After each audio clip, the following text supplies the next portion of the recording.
Okay, so my next book is Only One, and it was written by Mark Harshman and was illustrated by Barbara Garrison.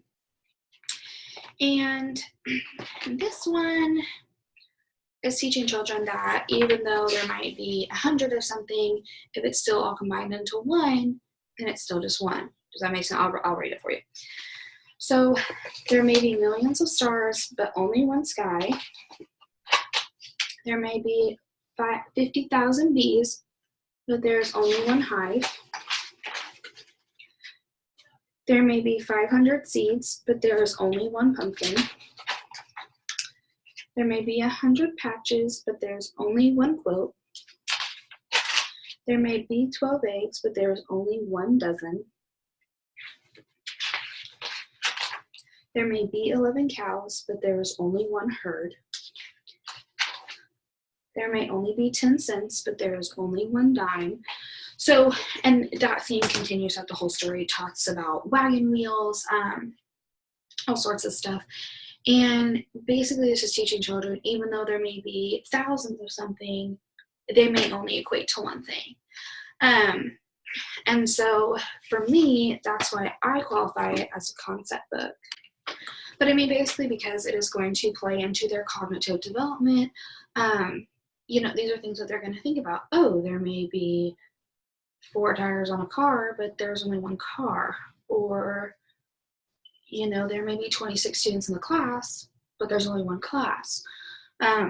So different things like that. And I think that's something that we don't ever really remember being taught, but it's something that had to be taught to us. We didn't say there's 26 classes.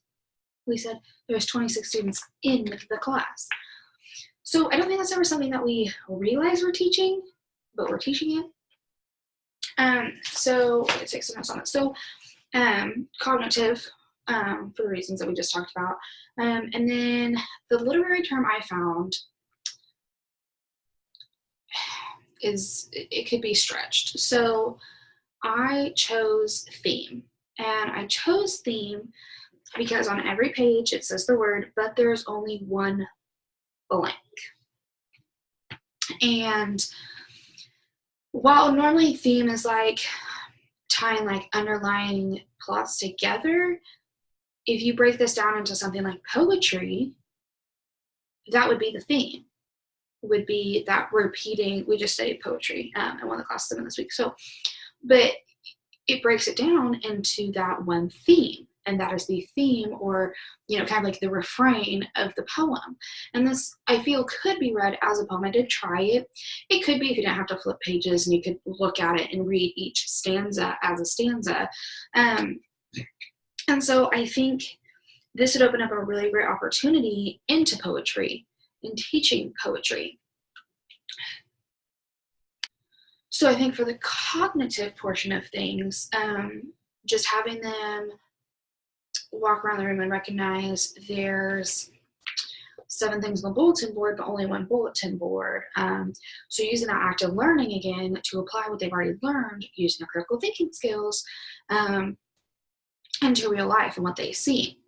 To follow that up with the theme homework or activity, having them write their own poem using that repeating line, but there's only 1 blank.